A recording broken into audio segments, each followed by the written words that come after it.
बोलो, आजकल लोग हेल्थ बनाने में लगे हुए हैं, परमात्मा को प्राप्त करने में नहीं लगे हैं।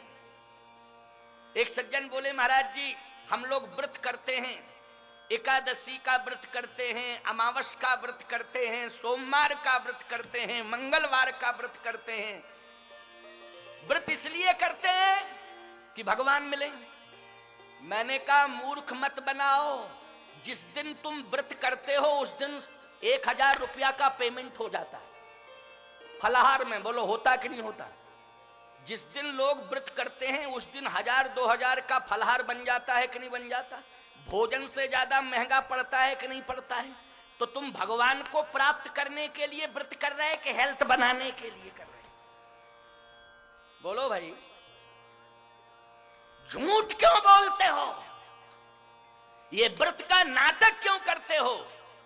याद रखना, व्रत तो ये है जो मनु जी कर रहे हैं। बोलो है व्रत कि नहीं? ये मनु जी जो कर रहे हैं यही व्रत है। ये नहीं कि 5 किलो कलाकंद खा गए और 500 ग्राम मलाई खा गए, बोले एकादशी हो गई। एकादशी हो गई, बहुत बढ़िया एकादशी रही आज, तो क्या पूछना। ये व्रत है, ये व्रत नहीं है प्यारे। केवल मात्र मात्र मात्र फलाहार हो, लघु मात्र फलाहार, अल्पाहार। फलाहार में भी अल्पाहार, जिससे हमारा शरीर शिकस्त ना हो जाए, हम कम से कम चलने फिरने की क्षमता रख सकें। इसके लिए हम मात्र फलाहार में भी अल्पाहार लें, स्वल्पाहार जिसको कहते हैं, ठीक है ना? तब माना जाएगा कि सच्चा तुम व्रत कर रहे हो। सच्चा व्रत तभी माना जाएगा, समझ लो। एक बार हम क्या बताएं आपको, एकादशी के दिन एक महात्मा मेरे पास आ गए। बोले स्वामी जी एकादशी है, मैं तो व्रत हूं। मैंने कहा हमारे यहाँ फलाहार बनता है भंडारे में, तो वो तो सभी के लिए बनता है। बोले महाराज जी वो हम भंडारे में गए थे तो पंगत तो हो चुकी है अब। मैंने कहा अच्छा तो कोई बात नहीं है, तब मैं व्यवस्था किए देता हूं। समय से आप नहीं आए लेकिन आ गए हो तो आपको फलाहार मिलेगा। मैंने कहा फलाहार में आप क्या लेते हैं ये बताएं, आप बताएं फलाहार में। बोले महाराज जी 5 किलो आम और 5 किलो कलाकंद और 3 किलो दही और 2 किलो रबड़ी, इतना ही मंगा दो बस, पर्याप्त है। क्या मैं कोई राक्षस हूं, साधु हूं? मैंने कहा देखो ये लंबा बजट, बोले इतना ही पर्याप्त है भला। सीधी सी बात, हम लोग खाने के लिए जी रहे हैं। नहीं नहीं, ये सिद्धांत नहीं होना चाहिए। हम खाने के लिए ना जिए, हम अपने लिए ना जिए, हम तो अपनों के लिए जिए और भगवान के लिए जिए, भगवत प्राप्ति करने के लिए जिए। यह सिद्धांत होना चाहिए। महाराज मनु अपने लिए नहीं जी रहे हैं, बोलो संपूर्ण विश्व का कल्याण करने के लिए जी रहे हैं कि नहीं जी रहे हैं? ये जो तपस्या कर रहे हैं वो अपने लिए नहीं कर रहे हैं, बोलो संपूर्ण विश्व के कल्याण के लिए तपस्या कर रहे हैं कि नहीं? अगर मनु जी तपस्या न किए होते तो प्रभु श्री राम का जन्म होता क्या? प्रभु श्री राम का जन्म नहीं होता प्यारे। ये जन्म की कथा मैं आपको सुना रहा हूं, ये बड़ी मार्मिक कथा है। इस कथा को सुन लोगे मन से तो तुम्हारा कल्याण हो जाएगा। सारी की सारी भ्रमात्मक स्थितियां समाप्त हो जाएंगी हमेशा हमेशा के लिए। मैं निचोड़ सुना रहा हूं, सार सुना रहा हूं। महाराज मनु को वाणी सुनाई दी तो हिष्ट पुष्ट तन भये सुहाए, मानव अवै भवंते आए। जैसे अभी भवंते चले आ रहे हूं। वाणी ने कहा ब्रह्मनाद हुआ, ब्रह्मवाणी बोली मांगो मांगो मांगो, जो मांगोगे हम देने को तैयार हैं, मांगो। मनु जी ने कहा देने वाला जब तक सामने नहीं आ जाएगा तब तक हम क्या मांगे? देने वाला सामने तो आवे। ब्रह्म की वाणी ने कहा कि मैं दे तो सकता हूं, ब्रह्म बोला मैं दे सकता हूं, वाणी बोली मैं दे सकती हूं, लेकिन वाणी ने कहा कि मैं आ नहीं सकती हूं। ब्रह्म कहता है मैं आ नहीं सकता हूं, दे सकता हूं। मनु जी ने कहा आप क्यों नहीं आ सकते हैं ये बताओ। मनु जी ने कहा आप आ क्यों नहीं सकते हैं। भगवान ने कहा इसलिए कि मेरा कोई आकार नहीं है। आकार हो तब ना आवे, मेरा कोई आकार ही नहीं है, इसलिए मैं क्या दे दूं आके। वैसे दे सकता हूं जो मांगोगे। मनु जी ने कहा जिसका कोई आकार नहीं है मेरी दृष्टि में वो बिल्कुल बेकार। जिसका कोई आकार ही नहीं है मेरी दृष्टि में वो बिल्कुल बेकार। आपको देना है तो आकार लेकर के आना पड़ेगा। मैं आपसे एक बात पूछना चाहता हूं, क्या भक्तों को आपने दर्शन नहीं दिया। भगवान ने कहा दिया। तो यदि भक्तों को आपने दर्शन दिया है तो क्या मुझे दर्शन नहीं दे सकते। वाणी ने कहा कि भक्तों ने आकार स्वयं दिया मुझे, और जो भक्तों ने आकार दिया उसी आकार को लेकर के मैं आ गया। मेरा अपना कोई निजी आकार नहीं है। एक संत ने तो बहुत अच्छी बात कही, क्या, न मैं निराकार हूं न मैं साकार हूं, न मैं निराकार हूं न मैं साकार हूं। भक्त की भावना से तदाकार हूं, भक्त की भावना से तदाकार हूं। बोलो भाई, भक्त जैसा आकार देता है भगवान उसी आकार में आ जाते कि नहीं आ जाते। कौन नहीं जानता है भक्त प्रहलाद ने भगवान का आकार चाहा तो खंभ से नृसिंह बन करके प्रकट हो गए और भक्त प्रहलाद को दर्शन दे दिए। बोलो दे दिए कि नहीं दे दिए। नृसिंह के रूप में प्रकट हो गए। कौन नहीं जानता है कि मीरा को विष के प्याले में ही श्याम सुंदर के रूप में प्रकट हो गए, वो विष ही भगवान बन गया। बोलो बन गया विष भगवान की नहीं। तो मैं कहना ये चाहता हूं कि भक्त जो आकार देता है भगवान उसी आकार में प्रकट हो जाते हैं। मनु यदि तुम चाहते हो कि मैं आकार लेकर के आऊं तो मुझे कोई आकार दो, मैं वही आकार लेके आऊंगा। मान लीजिए मैं अपने पसंद का आकार लेके आ गया और तुमने कह दिया हमें ये पसंद नहीं है, तो हम फिर मेकअप करें, जाके वापस जावें फिर मेकअप करें, तो ये उचित नहीं होगा। इसलिए तुम ही बता दो, आकार दे दो, हम उसी आकार में आ जाएंगे। अब मनु जी आकार दे रहे हैं, ध्यान से सुनना, बहुत बढ़िया। जो स्वरूप बस अरे शिव मन माही,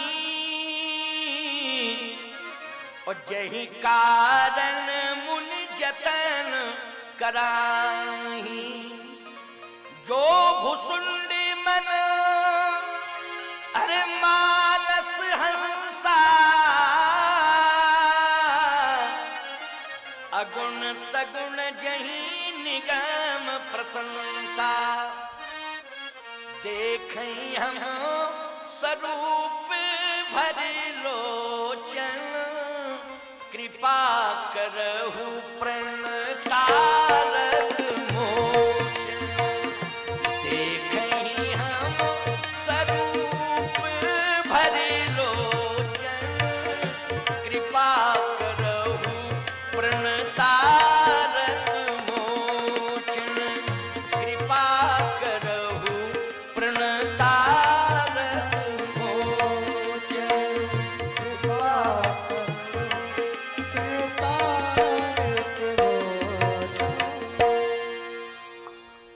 भगवान शिव के हृदय में हृदयस्थ है वही रूप लेकर के आप प्रकट हो जाएं।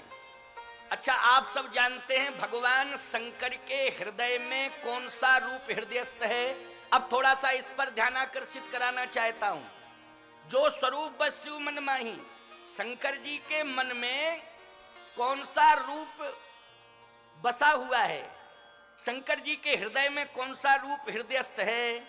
अच्छा भाई, आप जिसके नाम का जप करते हो ईमानदारी से बताओ, वही परमात्मा आपके हृदय के अंदर आएगा कि नहीं आएगा? निश्चित आएगा। और शंकर जी जिसके नाम का जप करते हैं वही भगवान शिव के हृदय में हृदयस्थ है। तो अब शंकर जी से पूछा गया कि आप किसके नाम का जप करते हैं? तो शंकर जी तो तुम पुनि राम राम दिन राती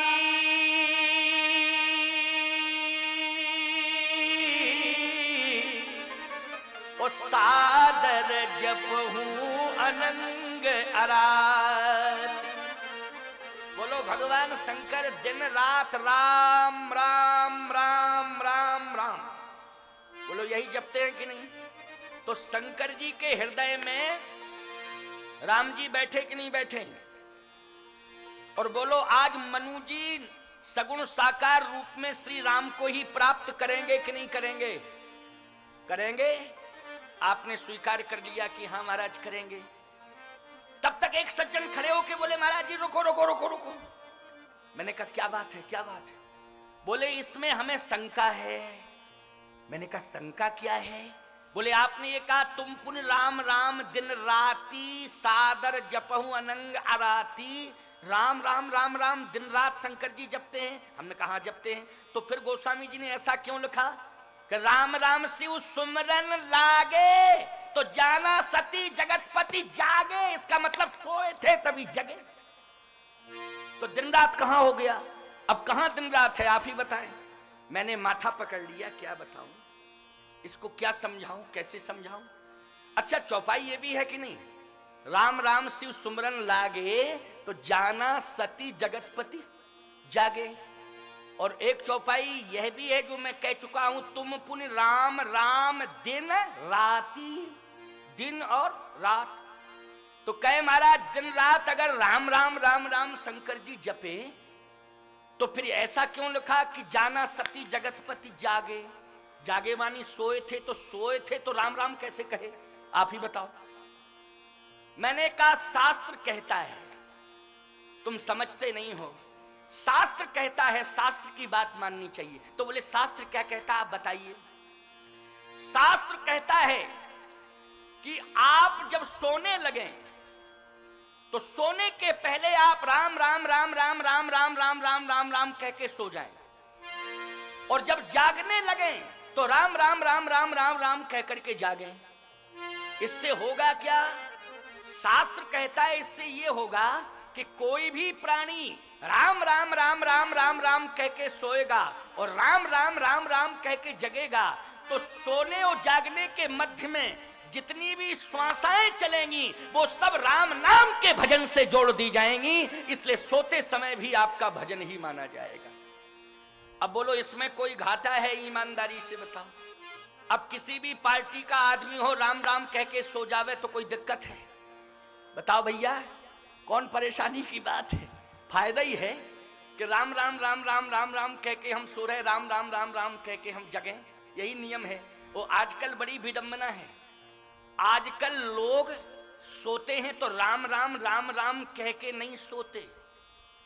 आजकल लोग टेलीविजन देख के सोते। वो लोग सोते कि नहीं सोते? घर घर में टीवी लगी है, टीवी देख के सोते हैं लोग।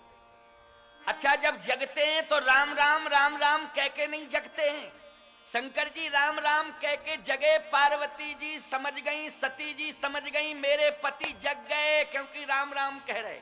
वो आजकल की पत्नी समझ जाती है, पति जब जगता है कब समझती है?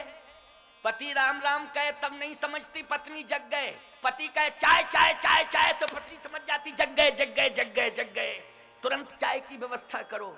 अच्छा बोलो चाय बना के ले जाती है, बेडई पे बैठे बैठे पी लेते हो कि नहीं पी लेते हो?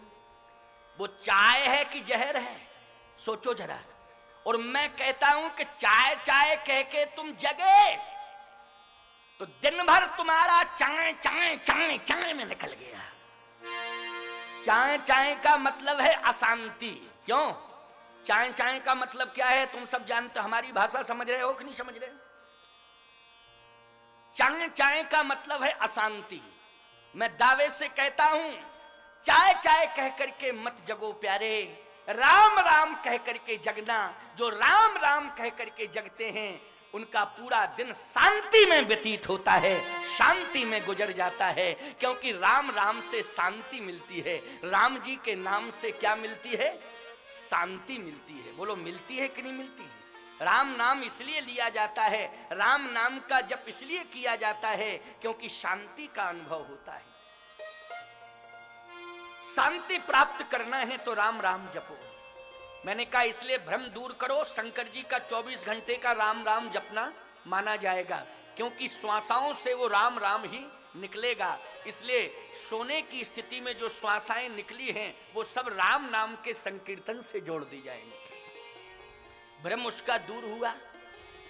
अब यहां महाराज मनु कहते हैं कि जब तक आप सामने नहीं आ जाएंगे, और आकार में वही दे रहा हूं जो भगवान शंकर के हृदय में हृदयस्थ है, जो भुसुंडी जी के मन मानस में हृदयस्थ है, मन मानस में स्थित है, जो भुसुंडी के मन मानस में स्थित है, जो शिव जी के हृदय में हृदयस्थ है, वही आकार लेकर के आप आ जाएं।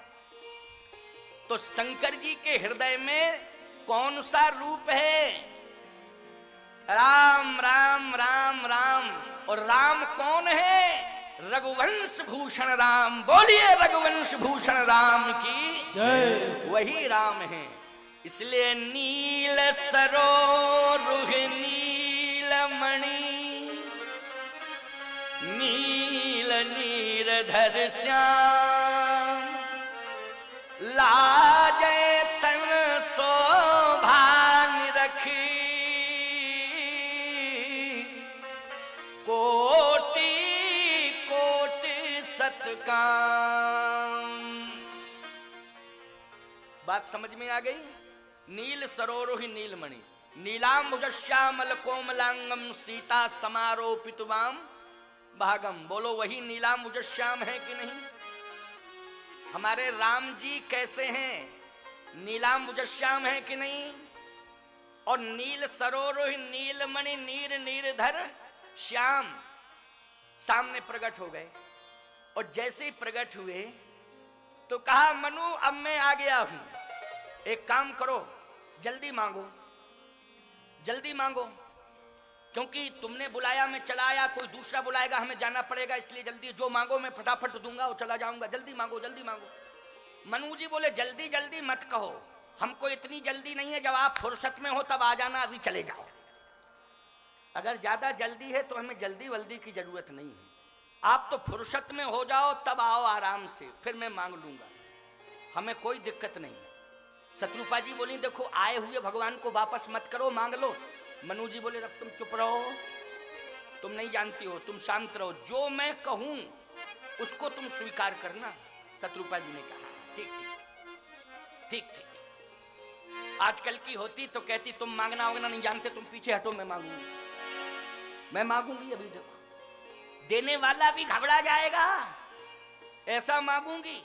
लेकिन कितनी मर्यादित हैं, पति ने इशारा किया तो तुरंत पीछे हट गई और हाथ जोड़ के खड़ी हो गई है। ऐसा होना चाहिए धर्म पत्नी को। मैं इसलिए कहता हूं कि हे भगवान, यदि समाज में नारी का स्वरूप होना चाहिए तो भगवती सीता जैसा होना चाहिए, और पुरुष का स्वरूप होना चाहिए तो श्री राम जैसा होना चाहिए। आज यही यज्ञ भगवान से मेरी कामना है, यही मन्नत मनौती है कि हे यज्ञ भगवान, समाज में पुरुषों को श्री राम से जोड़ देना और समाज की नारियों को भगवती सीता से जोड़ देना, यही कामना है। आज हर व्यक्ति चाहता है कि मेरी पत्नी सीता जैसी हो, क्यों? लेकिन ध्यान रखना, अगर तुम ये चाहते हो कि हे भगवान हमारी पत्नी सीता जैसी हो तो तुम्हें राम जैसा बनना पड़ेगा। ये नहीं कि पत्नी सीता जैसी हो तुम खरदूषण हो, तो क्या मतलब निकला? कोई अर्थ निकला? इसलिए प्यारे, राम तुम्हें बनना होगा तो निश्चित है कि तुम्हारी पत्नी सीता बन करके तुम्हें दिखाएगी। आज शत्रुपा जैसी मर्यादित पातिव्रत धर्म का पालन करने वाली पति परायणा आज हाथ जोड़ करके खड़ी हैं। भगवान ने कहा अच्छा ठीक है, आप अपनी विधा से मांगे, आराम से मांगे, अपनी विधा से मांगे, क्या चाहिए। अब मनु जी कहते हैं दान शिरोमणि कृपा निधि नाथ कहो सतिभाव, दान शिरोमणि। भगवान बोले डायरेक्ट मांगो, विशेषण विशेषण लगाने की कोई जरूरत नहीं, तुम तो सीधा मांगो, हम दें चले जाए। ये दान शिरोमणि क्यों कह रहे हो। मनु जी ने कहा मांगने का तरीका दुनिया वालों को बता रहा हूं। हमारी संतान, मनु की संतान आगे होगी तो अपनी संतान को मैं ये संकेत दे रहा हूं कि मांगने का यही तरीका है, इसी विधा से मांगो। जैसे अतिरुद्र महायज्ञ हो रहा है, 1111 कुंडात्मक अतिरुद्र महायज्ञ। अब बोलो भाई, आप सबने सहयोग किया कि नहीं किया। सबने सहयोग न किया होता तो इतना बड़ा ये कुंभ कैसे लग जाता। ये विदिशा जिले का कुंभ नहीं है प्यारे, ये भोपाल संभाग का कुंभ नहीं है, ये पूरे मध्य प्रदेश का महाकुंभ है। ये साधारण यज्ञ नहीं है, ये साधारण यज्ञ नहीं है। ये सौभाग्य जो आज तुम्हें मिला है, और मैं आगे इस यज्ञ की विशेषता बताने जा रहा हूं, और रघुवंश की विशेषता भी बताने जा रहा हूं कि रघुवंश में कैसे कैसे यज्ञ हुए हैं। आखिर इक्ष्वाकु वंश रघुवंश के रूप में प्रतिष्ठापित हुआ। इस वंश को, सूर्य वंश को स्थापित करने वाले महाराज इक्ष्वाकु हैं, लेकिन आज कोई इक्ष्वाकु वंश नाम नहीं लेता है, सब रघुवंश नाम लेते हैं। बोलो लेते हैं कि नहीं लेते। कैसे रघुवंश हुआ, किन विशेषताओं से हुआ है, बस ध्यान से सुनना, मन लगा करके सुनना, आगे वो सारी की सारी पारदर्शिता आपके सामने आ जाएगी और इसी कथा में आप सबको सुनने को मिलेगा। आज तो विशाल जन समुदाय, जहां भी निगाह डाल रहा हूं वहां केवल हमें भक्ति ही भक्ति दिखाई दे रही है। पीछे तक ये पांडाल भी बढ़ाया गया है साइडों में, लेकिन मैं देख रहा हूं देवियों की दीर्घा में देवियों ने अपना पांडाल को पूरा भर दिया है, और पुरुषों की दीर्घा में पुरुषों ने इस पांडाल को भर दिया है। मुझे लगता है कि ये पांडाल बढ़ता रहेगा, आप बढ़ते रहेंगे तो पांडाल बढ़ता रहेगा, लेकिन भंडारा तो 10 ही तारीख को होगा। क्यों भाई, भंडारा तो 10 को ही होगा। विशाल रोज ही भंडारा चल रहा है। सामान्य यज्ञों में जैसे पूर्णाहुति के बाद भंडारा होता, वैसा तो प्रतिदिन भंडारा, उससे बड़ा रोजा ही चल रहा है, प्रतिदिन भंडारा चल रहा है। वो भंडारा नहीं होगा, 10 तारीख का महाभंडारा होगा प्यारे, वो साधारण भंडारा नहीं होगा। ये कुंभ लगा हुआ है, ये महाकुंभ लगा हुआ है। आज महाराज मनु कहते हैं मांगने का तरीका मैं बता रहा हूं, क्योंकि यज्ञ के लिए आपने मांगा। अच्छा, तो मांगने का भगवान मुस्कुरा के बोले तरीका क्या है, जरा हमें भी बता दो। क्या यही तो दान शिरोमणि, आप दान शिरोमणि हैं, दानियों में शिरोमणि, दानी। जैसे आप किसी कंजूस के यहां मांगने जाएं, समझना जरा तरीका, किसी कंजूस के यहां मांगने जाएं। एक सज्जन बोले महाराज कंजूस क्या होता है, कंजूस क्या होता है। मैंने कहा कंजूस अलग होता है, मक्खी चूस अलग होता है। बोले मक्खी चूस अलग, हमने कहा हाँ। बोले गजब की बात है, हमने कंजूस सुने थे, मक्खी चूस नहीं सुने थे। हमने कहा कंजूस और मक्खी चूस में इतना अंतर है क्या। जैसे घी में मक्खी गिर जाए तो मक्खी चूस घी को अलग नहीं करेगा, मक्खी को अलग कर देगा। वो कंजूस, कंजूस मक्खी को अलग कर देगा। और मक्खी चूस, घी में मक्खी पड़ गई तो मक्खी को लेगा, फिर चूसेगा उसे, फिर अलग करेगा, ये मक्खी चूस। लेकिन मैं आपको एक बात बताऊं, कंजूस और मक्खी चूसों की बात।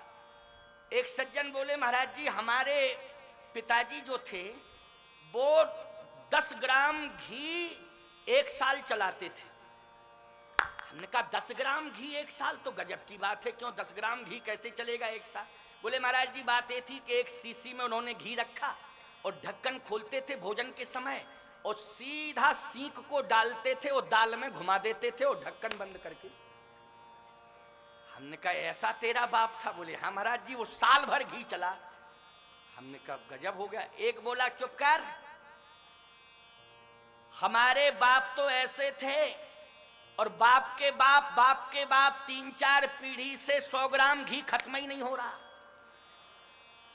मैंने कहा तो तेरी 3 पीढ़ी से 100 ग्राम घी खत्म नहीं हो रहा, वो कैसे? बोले इसके पिता और पितामह तो ढक्कन खोलते थे और सींक डालते थे और फिर दाल में घुमाते थे। हमारे पुरखे तो मैं ढक्कनई के दाल में घुमा के सीधे रख देते थे, ढक्कन मक्कन खोलने की जरूरत ही नहीं। अब बोलो भाई, ये स्थिति है। लेकिन याद रखना, आप रघुवंशियों ने उदारता से दान किया है। रघुवंशी दानी होते हैं, दानवीर होते हैं, दान करना जानते हैं। रघुवंश के इतिहास में हम आपको कितने प्रकार के दानी हुए हैं अभी बताएंगे थोड़ी देर में, श्री राम के जन्म के पहले।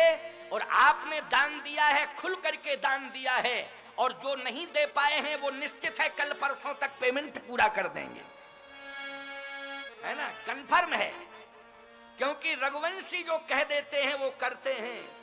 इसलिए एक बार कह दिया तो कह दिया है, प्राण जाए बर वचन न जाई, रघुकुल रीत सदा चली आई, प्राण जाए बर वचन न जाई। इसलिए रघुवंशी जो कह देते हैं वही करते हैं प्यारे। तो आओ, भगवान कहते हैं कि दान श्रोमणी, बोले विशेषता यही है, प्रशंसा करनी पड़ती है। किसी कंजूस के यहाँ लेने जाओ तो वो देना नहीं चाहता है, लेकिन आप जैसे ही पहुंचे तो ये कहें आपके पिताजी तो इतने उदार थे कि पूरे जिले में उनकी प्रशंसा हो रही है और आप उनसे 100 गुना उदार हैं। तो कुछ नहीं देगा तो कुछ देगा कि नहीं देगा? जल्दी बोलो। कंफर्म है कि कुछ ना कुछ जरूर देगा, मना नहीं करेगा। इसलिए मांगने का तरीका होता है प्रभु। इसलिए मैं मांगने का तरीका दुनिया को बता रहा हूं, आपकी प्रशंसा नहीं कर रहा हूं, ताकि दुनिया के लोग मेरी बात को सुन लें, समझ लें। इसलिए दान शिरोमणि कृपा निधि, नाथ कहो सतभाव, ओ चाहो तुम ही, आप ही को चाह रहे, आपको। भगवान बोले ये तो विचित्र मांग है तुम्हारी, केवल हम तुम्हारे ही बंधन में बंध जाएं, तुम्हारे होके रह जाएं बस, फिर पूरे संसार का क्या होगा? इसलिए हमसे कुछ मांग लो, लेकिन तुम हम ही को मांग रहे हो। मनु जी बोले तो कोई बात नहीं है, तुम ही समान सुत, आप नहीं तो आपके समान कोई सुत हो उसे लेके आ जाओ, उसको दे दो। शत्रुपा जी बोली मांगना था तो सुत क्यों मांगा? इतना बढ़िया सुत घर ही में छोड़ के आए और फिर सुत। अरे सुत जब नालायक हो तब दूसरे सुत की डिमांड करना चाहिए, क्यों भाई? और यदि सुत लायक है तो पूर्णता आ जाती है कि नहीं आ जाती है? अच्छा भाई बताओ, मनु जी का जो सुत था, कल मैंने सुनाया था ना, लायक था कि नहीं था? पिता के पद चिन्हों पर चलने वाला था कि नहीं? परम आज्ञाकारी है कि नहीं? जब इतना बढ़िया सुत है तो उसी को बुला लेते, क्या दिक्कत थी? लेकिन डबल सुत, ऐसा क्यों? मनु जी ने कहा अभी तुम चुप रहो, अभी तुम चुप रहो, मैं अभी बताऊंगा, सब कुछ बताऊंगा। आप नहीं आ सकते हो तो आपके समान अगर सुत मिल जाए तो उसको भेजो। भगवान बोले यही तो बात है, राम समान राम निगम कहें। बोलो राम जी के समान राम जी हैं, दूसरा कोई है? दूसरा कोई नहीं है। भगवान बोले दूसरा कोई है ही नहीं, मेरे समान तो मैं ही हूं, दूसरा कोई नहीं। कहे तो दूसरा नहीं है तो आप ही आ जाओ। आप सरस खोजो कहाँ जाई, नृप तुय तनय होब में आई, नृप तुय तनय होब में आई। आप सरस खोजो कहाँ जाई, नृप तुय तनय होब में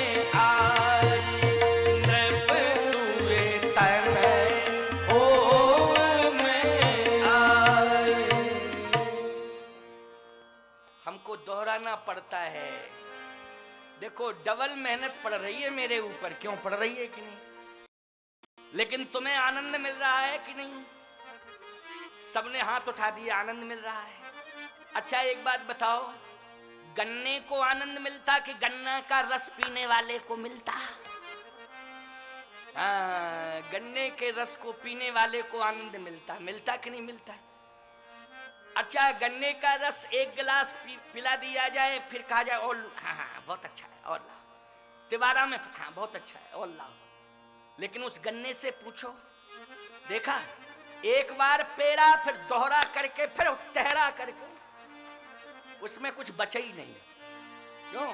मुझे लगता है कि 9 तारीख तक कुछ बचने दोगे साधु में कि सारा का सारा निचोड़ ले लोगे।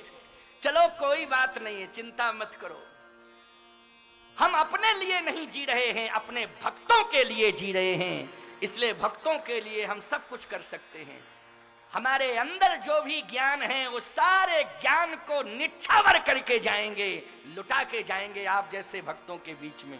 चिंता करने की कोई आवश्यकता नहीं। इसलिए मैं मन से सुनाता हूं, मस्ती से सुनाता हूं और आपको प्रसन्न करता हूं। राम कथा का सार सुनाता हूं, निचोड़ सुनाता हूं। हाँ, ज्यादा हम गायन वादन में नहीं पढ़ते हैं। आप देख तो कभी कभी गा देते हैं, अब ये बेचारे ताकते ना रह जाएं इसलिए थोड़ा इनका भी मन रख लेते हैं। नहीं ऐसे ताके रहते महाराज, कभी हमको भी मौका दोगे कि नहीं? चलो तुम भी मौका ले लो, कोई बात नहीं है, तुम भी मौका ले लो। इसलिए इनको हम प्रोत्साहित कर देते हैं। ये बच्चे अच्छे वादक हैं, गायक भी अच्छे हैं, ये बड़े सुंदर, ये मणिराम जी, गंधर्व जी और ये चंद्र प्रकाश, ये सब लड़के अच्छे हैं। हाँ, मैं तो वैसे एक बार हमने संगीतकारों को समय नहीं दिया तो संगीतकार पैर पकड़ के बोले महाराज आपको संगीत अच्छा नहीं लगता है। हमने कहा चुप रहो, संगीत हमें बहुत अच्छा लगता है, ये सामवेद है, ये सामवेद है, ये साधारण व्यवस्था नहीं है, इसको हम वेद के रूप में स्वीकार करते हैं, ये वेद की परंपरा है। बोले महाराज जी तो आपने मौका क्यों नहीं दिया है? वैसे थोड़ा सा दे देते मौका संगीत में। मैंने कहा सुनो, संगीत हमें हृदय से प्यारा है, लेकिन कोई बात नहीं है, हम तुम्हें आज नहीं तो कल मौका दे देंगे। लेकिन संगीत तो सबको अच्छा लगता है, हमें तो बहुत ही अच्छा लगता है रे। संगीत तो उसे भी अच्छा लगता है, सांप होता है ना, सांप जिसमें विष ही विष होता। क्यों? सांप में क्या होता है? विष ही विष होता। लेकिन संगीत बजा दो, महुअर बजा दो तो ईमानदारी से बताओ जिंदगी दांव पे लगा देता है कि नहीं लगा देता हो? और झूमने लगता कि नहीं? संगीत के सामने फन हिला के झूमने लगता जिसमें विष ही विष है। हमने कहा जब विषधर संगीत का प्रेमी हो जाता है और झूमने लगता है जिसमें विष ही विष है, जब उसे संगीत अच्छा लगता तो हम क्या सांप से भी गए बीते हैं? क्यों भाई? अरे हमें क्यों नहीं लगेगा संगीत अच्छा? हमें बहुत प्रिय है संगीत, लेकिन हम कथा को मूल मानते हैं, इसलिए कथा भाग ज्यादा कहते हैं। कभी कभी इन लोगों को मौका दे देते हैं, लेकिन मूल क्या है मेरे जीवन में? राम कथा। इसलिए तुम लोग भी मूल में क्या राम कथा ही सुनना चाहते हो ना? हाथ उठा के समर्थन करो। हाँ, सबने हाथ उठा दिया कि मूल में राम कथा। क्या बात है। आए, भगवान ने कहा मैं पुत्र बन के आऊंगा, मैं ही पुत्र बन के आऊंगा, चिंता मत करो। लिप तुए तने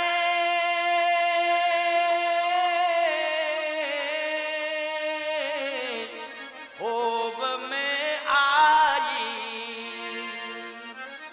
मैं पुत्र बन के आऊंगा। अब बगल में हाथ जोड़े शत्रुपा जी खड़ी थी। सतरूप ही बिलोक कर जोरे, देवी मांग बर जो रुचि तो। हे देवी, समान रूप से तुमने तपस्या की है, इसलिए तुम तपस्विनी हो। आप भी मांगो, जो आप मांगेंगी मैं वही दूंगा। हे देवी, संकोच छोड़ो, मांगो। शत्रुपा जी मांगी कुछ नहीं, रोने लगी। भगवान बोले, अरे मुझसे कोई भूल हो गई क्या? हमने तो हाथ जोड़ करके प्रार्थना की कि देवी मांग बर जो रुचि तोरे। हे देवी, आपके मन में जो रुचि हो मांग लो, लेकिन आप रोने क्यों लगी? शत्रुपा जी ने कहा, इसलिए रोने लगी हूं कि हे प्रभु, आज मुझे बड़ा कष्ट है। मैं तो समझ रही थी कि आपको प्राप्त करके मेरा कष्ट दूर हो जाएगा, लेकिन आज मुझे बड़ा कष्ट हुआ आपकी वाणी सुन करके। आपकी वाणी तो कष्ट को दूर कर देती है, आपकी कथा जो सुनता है उसका कष्ट दूर हो जाता है। लेकिन आपकी कथा मैं नैमिषारण्य में संतों के मुख से सुनती रही, और आज आपकी वाणी जब मैंने सुनी, डायरेक्ट वाणी, कष्ट मिल गया। आपकी कथा कष्ट का निवारण करती रही, लेकिन आपकी वाणी ने मुझे कष्ट दे दिया, ये समझ में नहीं आ रहा। भगवान बोले, क्या कष्ट दे दिया मेरी वाणी ने? भगवान कांपने लगे, कहने लगे, मैं खुद नहीं समझ पा रहा हूं, बता तो दो, आखिर क्या भूल हो गई मुझसे? शत्रुपा जी ने कहा कि अभी अभी आप कह रहे हैं देवी मांग बर, हे देवी वरदान मांगो। तो भगवान बोले, देवी संबोधन तो श्रेष्ठ संबोधन है। क्यों भाई, अगर किसी नारी को देवी कह दिया जाए तो श्रेष्ठ संबोधन है कि नहीं? तो ये तो श्रेष्ठ संबोधन है। मैंने देवी कहा तो ये तो श्रेष्ठ संबोधन है, इसमें परेशानी क्या, कष्ट क्या? शत्रुपा जी ने कहा, कष्ट इस बात का है कि आपने मेरे पति को पिता के रूप में स्वीकार कर लिया है, लेकिन मुझे देवी के रूप में स्वीकार किया है। अरे देवी नहीं, अगर मेरे पति को पिता माना है तो मुझे माता के रूप में स्वीकार करना पड़ेगा, तभी मैं प्रसन्न हूं। माता के रूप में स्वीकार करना पड़ेगा। देवी में और माता में क्यों भाई? पुत्र कभी भी अपनी मां से देवी नहीं कह सकता है। पुत्र जब भी कहेगा तब माता ही कहेगा कि नहीं कहेगा? बोलो भाई, कि देवी कहेगा? मोहल्ला पड़ोस के लोग, रिश्तेदार, गांव गमैया सब कहें देवी, लेकिन पुत्र कहेगा, जब भी कहेगा तो क्या कहेगा? मां कहेगा, माता कहेगा। यदि आपने मेरे पति को पिता के रूप में स्वीकार कर लिया है तो मुझे देवी नहीं, मां के रूप में स्वीकार करना पड़ेगा। भगवान ने कहा, क्षमा करो, मुझसे भूल हो गई। और क्षमा मांगते हुए भगवान कहते हैं, क्या कहते हैं? मातु विवेक, मातु विवेक, अलौकिक तोरे, ओ कबहु न मिटहि अनुग्रह मोरे। मातु विवेक अलौकिक तोरे। बोलो, शत्रुपा जी को मां कहा कि नहीं कहा? इस चौपाई में पहले कहा देवी, इसके बाद क्षमा मांगी, फिर क्या कहा? मां कहा। बोलो, निर्गुण निराकार ब्रह्म सगुण साकार बन करके मां बाप स्वीकार कर रहा है कि नहीं कर रहा है? यह है भक्ति, ये भक्ति की शक्ति है। इसलिए भक्ति की शक्ति ये महाराज मनु और शत्रुपा की आज प्रसंग के माध्यम से देखने को मिल रही है। आज शत्रुपा जी ने कहा कि अपने पति से, महाराज मनु से कहा, स्वामी आपने पुत्र के रूप में परमात्मा को क्यों मांगा? आपने स्वामी के रूप में क्यों नहीं मांगा? आपने गुरु के रूप में क्यों नहीं मांगा? आपने भाई के रूप में क्यों नहीं मांगा? आपने पुत्र के रूप में ही क्यों मांगा? कहे, इसलिए पहले तो विचार नहीं था, लेकिन वाणी सुनकर के विचार बदल गया। वाणी सुनकर के क्यों बदला? का शरीर हमारा तुम्हारा अस्थि पंजर हो गया था कि नहीं? कहां अस्थि पंजर शरीर तो हो गया था। का अस्थि पंजर शरीर हो जाने के बाद चैतन्यता, एक नई शक्ति का संचार, बोलो, वाणी से हुआ कि नहीं हुआ? शत्रुपा जी बोली, हां हुआ वाणी से। बोले, बस ये वाणी का प्रभाव है। आज मैं दुनिया वालों को ये बता देना चाहता हूं कि पुत्र हो तो ऐसा पुत्र हो जैसा परमात्मा पुत्र बन करके आ रहा है। क्या मतलब?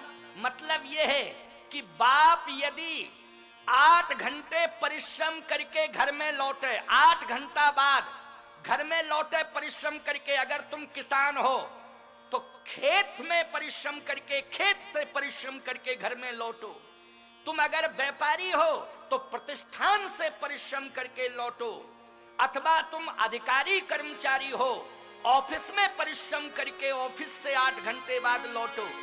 ईमानदारी से बताओ, पुत्र आपका घर में मिल जाए और आप 8 घंटे का मेहनत परिश्रम करके घर में लौटे हैं, आप खेत से मेहनत करके 8 घंटे बाद घर में प्रवेश किए हैं, और याद रखना आपका पुत्र आपसे ऐसा व्यवहार करे, ऐसी वाणी बोले कि 8 घंटे का परिश्रम 8 मिनट में दूर हो जाए। ईमानदारी से बताओ, उसी को पुत्र कहोगे कि नहीं कहोगे? बेटे की वाणी सुनकर के, संतान की वाणी सुनकर के, बेटे का व्यवहार देख करके पिता की थकान दूर हो जाए, केवल वाणी सुन करके, उसी को हम बेटा कहेंगे कि नहीं कहेंगे? वही बेटा है। और हम मेहनत करके घर में आए और बेटा ऐसी भाषा बोला कि हमारा हार्ट अटैक हो गया, सुन के ही हम बेहोश हो गए।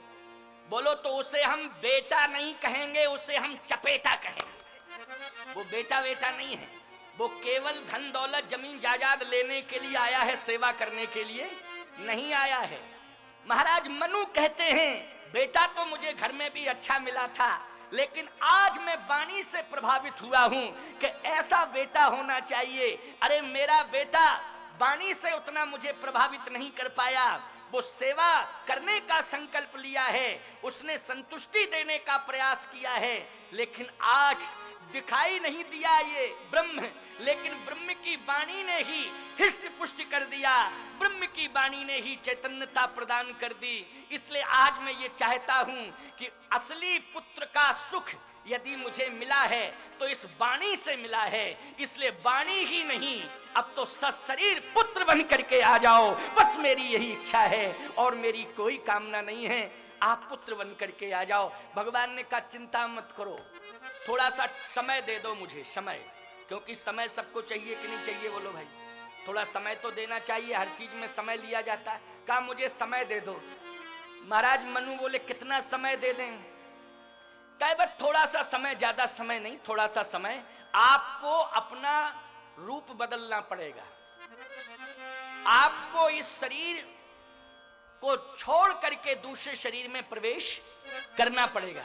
अच्छा तो कहां करना पड़ेगा, कौन जगह? वापस अपनी स्टेट में? ना ना ना ना ना ना, अब आपको रघुवंश में प्रवेश करना पड़ेगा। किस वंश में करना पड़ेगा? रघुवंश में। क्यों?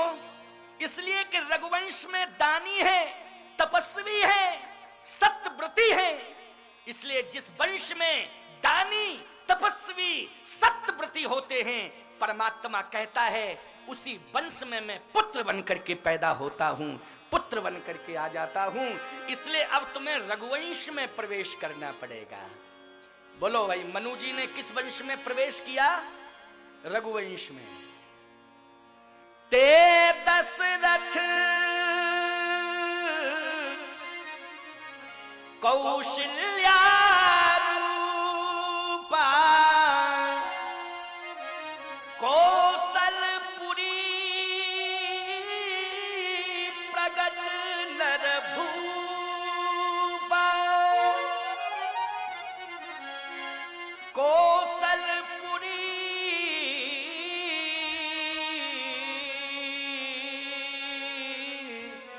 प्रगट नर भूपा, तिनके ग्रही अब तरी हो जाई, रघुकुल तिलक सुचारु भाई।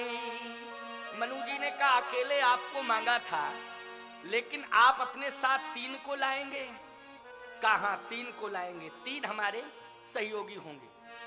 अच्छा 3 कौन कौन होंगे? कहा कि अब आएंगे तब बताएंगे, अब तसल्ली पकड़ो थोड़ा सा, अब अभी बताते हैं सब, लेकिन अभी तसल्ली पकड़ो। देखो अभी 5 बजा है, और अभी राम जी का जन्म कराना, आज राम जी का जन्म हो जाएगा और राम जन्म के बाद ही आरती होगी। और चिंता मत करो, समय से राम जन्म, आज में समय से आया कि नहीं आया? शिकायत मिल रही थी, लोगों के फोन भी आ रहे थे जो साधना चैनल के माध्यम से आपके यज्ञ का दर्शन कर रहे हैं एवं कथा भी सुन रहे हैं। उन सब भक्तों ने दूर दूर से फोन किए और स्वामी श्री कनक बिहारी दास जी महाराज ने भी प्रार्थना की, अपने प्रतिनिधि लखन दास को भेजा, कहा महाराज जी से हाथ जोड़ के प्रार्थना कर दीजिए कि सभी भक्तों की इच्छा है कि ज्यादा से ज्यादा महाराज श्री को सुने, ज्यादा से ज्यादा जगत गुरु जी को सुने। अरे मैंने कहा चिंता मत करो, मैं जल्दी ही पहुंच जाऊंगा, और ज्यादा जल्दी हो तो हम सुबह क्या यहां से जाऊं ही नहीं, रात में मंचई पर लेट जाऊं, सुबह से बैठ जाऊं, सुबह से बैठ जाऊं, मैं कहीं जाऊंगा ही नहीं, यज्ञ स्थल है, ये क्या दिक्कत की बात। लेकिन मैं समय से 3 बजे, ठीक 3 बजे आ गया था कि नहीं? 3 से 6 मेरा सुनिश्चित कार्यक्रम है, इसलिए मैं समय से आया।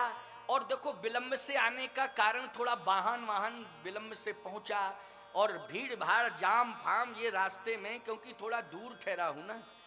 नौलखी आश्रम में हमारी व्यवस्था, जो बेतवा घाट नौलखी घाट है, उसमें बड़ी अच्छी श्री राम मनोहर दास जी महंत जी के यहाँ व्यवस्था की गई है। बहुत अच्छा सुंदर दिव्य आनंद अनुभूति कर रहा हूं। तो आए, आज राम जन्म की कथा, और ठीक 6 बजे आरती कराऊंगा ठाकुर जी की, राम जी का जन्म और आरती। लेकिन देखें आप, अब आगे का विस्तार। महाराज मनु को आश्वासन दे दिया कि आप अयोध्या के राजा होंगे, रघुवंश के सम्राट होंगे, चक्रवर्ती होंगे, आपका नाम श्री दशरथ होगा, और आपकी पत्नी शत्रुपा ये कौशल्या होंगी, महारानी होंगी अयोध्या की, इनका नाम कौशल्या होगा, ये रघुवंश की महारानी होंगी। इसलिए आप उस वंश में जन्म लेंगे और उसी वंश में मैं आऊंगा। बहुत बढ़िया बात साहब। भगवान ये कह के चले गए, धीरज रखा। महाराज मनु दशरथ के रूप में अवतरित हुए, महारानी शत्रुपा कौशल्या के रूप में अवतरित हुई, परंतु 60,000 वर्ष के हो गए महाराज दशरथ। 60,000 वर्ष के, याद रखना, ये वाल्मीकि रामायण का प्रमाण दे रहा हूं आपको।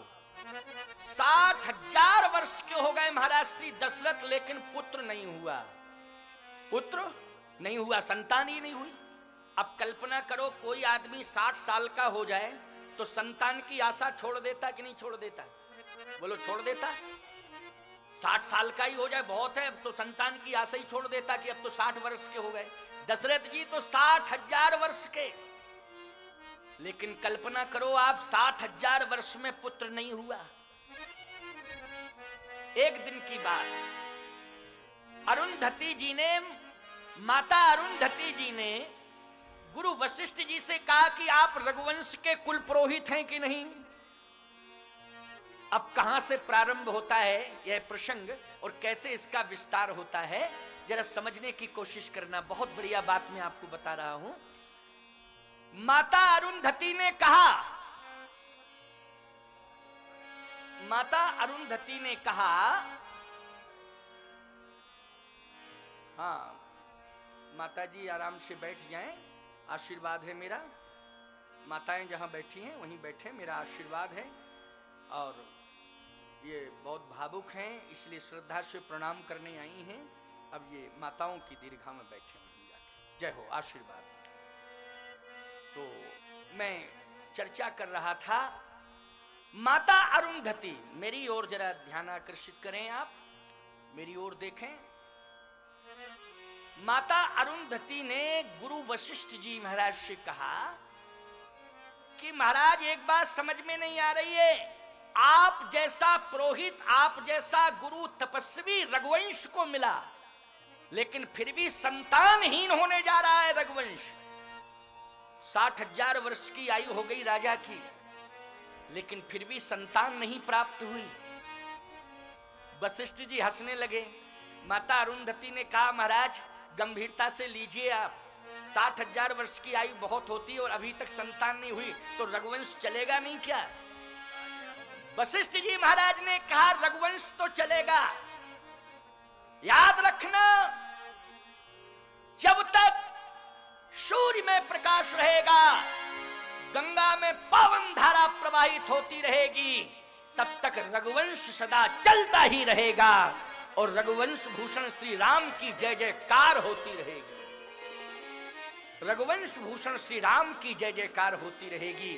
इस विश्व की धरती पर सदैव रघुवंश भूषण श्री राम की पूजा होती रहेगी। अरे तो रघुवंश भूषण राम है कहां? अरे वो दिखाई दे जाए तब तो हम माने वो है ही कहां? रघुवंश भूषण राम की पूजा कहां से होगी? जब राम होंगे तब न होगी पूजा। कहे चिंता मत करो। इसलिए मैं इस बात को कह रहा हूं अरुंधति कि राजा के मन में परमात्मा को पाने की जिज्ञासा होनी चाहिए। जिज्ञासा ही नहीं है। एक बार भी राजा ने मुझसे नहीं कहा कि मुझे पुत्र चाहिए, संतान चाहिए। तब जब जिज्ञासा नहीं है, इच्छा नहीं है, तो कैसे होगा? अच्छा एक बात बताओ, दशरथ जी महाराज ने क्यों नहीं की चर्चा? कम से कम एक बार गुरुजी के चरणों में प्रणिपात करके चर्चा करनी चाहिए थी कि नहीं? नहीं नहीं, दशरथ जी महाराज इस बात को जानते हैं कि परमात्मा कभी असत्य नहीं बोलता है। और वचन किसने दिया है? जल्दी बोलो। परमात्मा ने दिया है। दिया है कि नहीं दिया? और परमात्मा कभी असत्य नहीं बोलता है। ये दशरथ जी महाराज को विश्वास है, इसलिए वो उम्र पर विचार नहीं कर रहे हैं। लेकिन अरुंधति जी ने कहा कि आज मैं जाऊंगी और जिज्ञासा प्रकट करूंगी और जिज्ञासा ऐसी पैदा कर दूंगी कि महाराज सीधे आपके पास आएंगे और पुत्र की याचना करेंगे। अपने प्रपौत्र को लेकर के, छोटे पुत्र का पुत्र प्रपौत्र, उसको लेकर के पहुंच गई माता अरुंधति। जैसे ही पहुंच गई तो कौशल्या, केकई, सुमित्रा सब दौड़ी, स्वागत किया, पाद प्रक्षालन किया। पुरोहितायन जी आई हैं। कौन है वो? रघुवंश की पुरोहितायन। पुरोहित कौन है? वशिष्ठ जी महाराज। तो वशिष्ठ जी महाराज अगर पुरोहित हैं तो अरुंधति जी पुरोहितायन हुई कि नहीं हुई? क्योंकि प्रमोशन मिल जाता है ना अपने आप। जैसे किसी का पति मास्टर हो और पत्नी अंगूठा छाप हो तो मास्टरायन बचती है कि नहीं बचती? बोलो। पूरे क्षेत्र भर में। और मास्टरायन जी क्या दस्तखत करना नहीं जानती, मास्टरायन बन गई, अपने आप डिग्री मिल गई। क्योंकि पति मास्टर है तो मास्टरायन बन गई, है ना। पति डॉक्टर है और पत्नी दवा देना भी नहीं जानती, फिर भी डॉक्टरायन। हाँ, प्रमोशन हो जाता है अपने आप। तो ध्यान से सुनना, समझना। पुरोहितायन जी का सम्मान हुआ, पाद प्रक्षालन, आरती, स्तवन। दशरथ जी महाराज भी साष्टांग प्रणाम किए कि माता जी पधारी, माता जी का आशीर्वाद मिले। अब हाथ में लिए हैं अपने नाती को, नाती पंती जो भी रहा हो, हाथ में लिए हैं। अच्छा, जबरदस्ती ले गई थी केवल जिज्ञासा पैदा करने के लिए। अब जैसे ही नाती पंती को हाथ में, प्रपौत्र को हाथ में लिए हैं, अब स्थिति क्या बनी जरा समझना ध्यान से। जिज्ञासा पैदा करना है। तो जैसे ही दशरथ जी प्रणाम किए, उसी समय अपने छोटे से शिशु प्रपौत्र का अंगूठा इतनी जोर से, पैर का अंगूठा दबा दिया कि वो चीख मार के रो पड़ा, एकदम चीख मार के। दशरथ जी बोले क्या हो गया, क्या हो गया, क्या हो गया, क्या हो गया? अरुंधति जी ने कहा कि तुमको देख करके ये रोया। हमको देख करके? क्यों हमको देख करके माता जी क्यों रोया? माता अरुंधति ने कहा इसलिए कि देख करके कहता है कि इस रघुवंश में जब से इक्ष्वाकु महाराज हुए हैं, ये वंश प्रकट हुआ है, तभी से सदा श्री वशिष्ठ जी महाराज पुरोहित कर्म करते आए। और ईमानदारी से बताओ, परंपरागत पुरोहित अगर होता आ रहा है तो आगे की पीढ़ी को ही वो चार्ज मिलता है कि नहीं मिलता है? बोलो भाई। तो रघुवंश के पुरोहित की जिम्मेदारी जो प्रपौत्र हाथ में लिए हैं माता अरुंधति, उनको मिलेगी कि नहीं मिलेगी? लेकिन माता अरुंधति कहती हैं इसलिए देख करके रो रहा है कि हे चक्रवर्ती सम्राट महाराज दशरथ, शायद आपके बाद इस रघुवंश में कोई पैदा नहीं होगा, तो निश्चित रूप से हमें इस वंश के पुरोहित का सौभाग्य प्राप्त नहीं होगा। इसलिए आज तुम्हें देख करके मेरी आंखों में आंसू आ रहे। दशरथ जी रो पड़े, हृदय में गिलानी आ गई।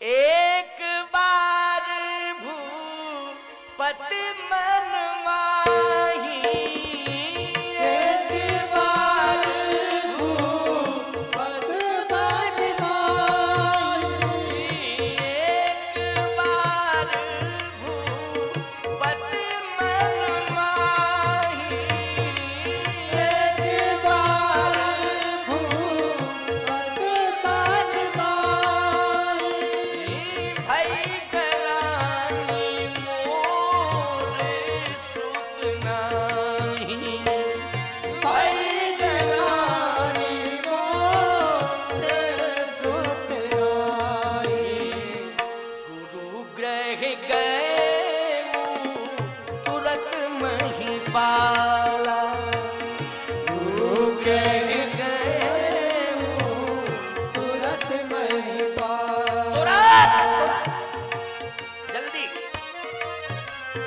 हे गुरु ग्रह गए तुरत महिपाला, गुरु कह गए तुरत महिपाला, चरण लागी करी विनय विशाला, चरण लागी लागे कर विनय विशाला, निज दुख सुख सब गुरु ही सुनाई, निज सुख दुख सब गुरु ही सुनायो, तब वशिष्ठ बहु विधि समझाए, तब वशिष्ठ बहुविध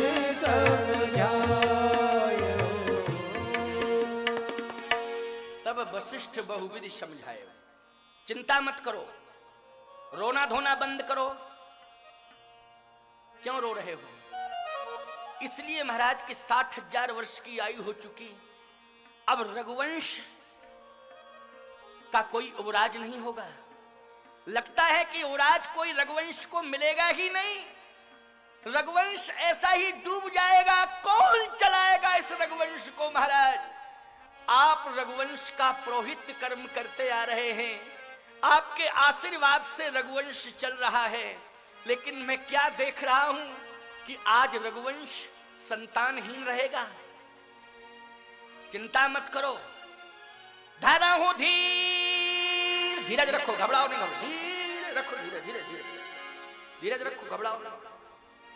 अच्छा एक बात बताओ, हम यहाँ बैठे हैं और कोई 80 साल का बूढ़ा लाठी लेकर के कांपता हुआ आए और कहे महाराज आज मैं अपनी समस्या लेकर के आपके सामने आया हूं, तो हम यही समझेंगे कि इसके लड़के बच्चे इसको निष्कासित कर दिए हैं, इसकी खैर ख्वार नहीं रखते हैं, इसको भोजन पानी समय से नहीं देते हैं, तो ये समस्या लेके आया।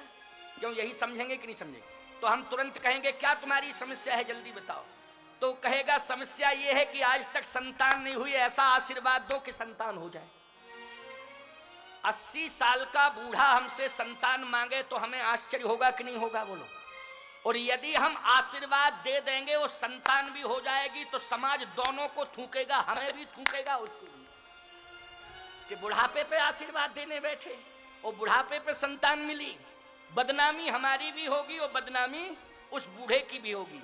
अर्थात 80 साल की उम्र पर तो उसे ये कहना चाहिए कि मुझे संतान नहीं चाहिए, ऐसा आशीर्वाद दो कि मुझे भगवान मिल जाए, बस भगवान प्राप्त करने की इच्छा है।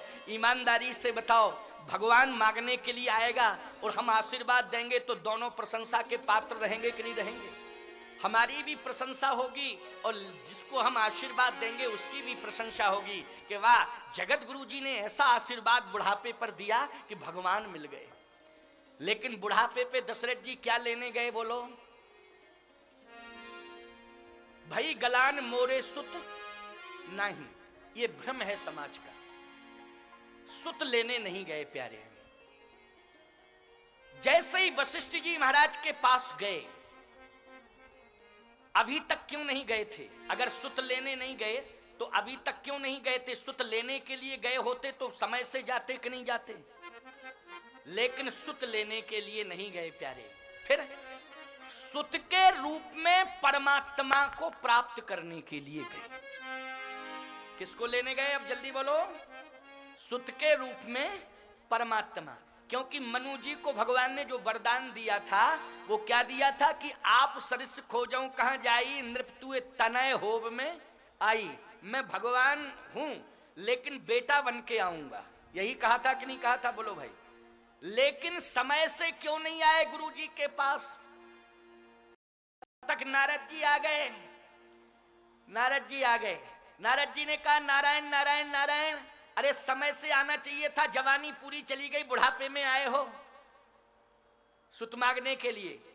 अरे कहे भगवान मांगने के लिए आए थे, तो भगवान मांगने भी आए थे तो बुढ़ापे में समय से आना चाहिए था, पहले ही भगवान को मांग लेते। कोई जरूरी है कि बुढ़ापे में ही भगवान मांगा जाए?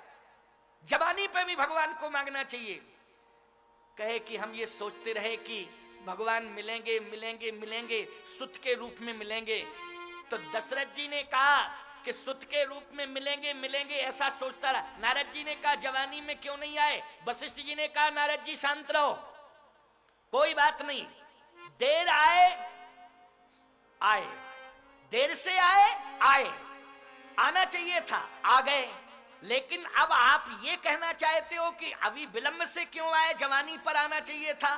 तो याद रखना, ये सुत मांगने नहीं आए, बल्कि सुत के रूप में भगवान को मांगने के लिए आए हैं। और याद रखना नारद, संतान का संबंध अवस्था से है, लेकिन भगवान का संबंध आस्था से है। आस्था अंतिम श्वास तक भगवान के चरणों में बनी रहे तो अंतिम श्वास में भी भगवान मिल जाता है। बोलो मिल जाता है कि नहीं मिल जाता है? अजामिल जैसे पापी को भगवान बोलो मरते मरते मिले कि नहीं? अंतिम श्वास निकलते समय उसने क्या कहा था? नारायण, अपने बेटे की याद की थी, बोलो की थी नहीं? और बेटे की याद की तो नारायण नाम रखा था, कहा नारायण। और जैसे ही नारायण कहा तो भगवान तुरंत आ गए कि नहीं आ गए? अपने पार्षदों को भेज दिया कि नहीं भेज दिया? और भगवान के पार्षदों ने, धर्मदूतों ने यमदूतों से बचा लिया कि नहीं बचा लिया? किसके प्रभाव से? नारायण के प्रभाव से। अंतिम श्वास में उसने नारायण कहा, भगवान ने सुन लिया और अजामिल का उद्धार किया कि नहीं किया? बोलो। दर्शन दे करके अजामिल का उद्धार किया। इसलिए चिंता मत करो, तुम तो भगवान पर विश्वास रखो। और मैं कहता हूं चलो कोई बात नहीं है, अपनी संतान का नाम भगवान के नाम से रख दो।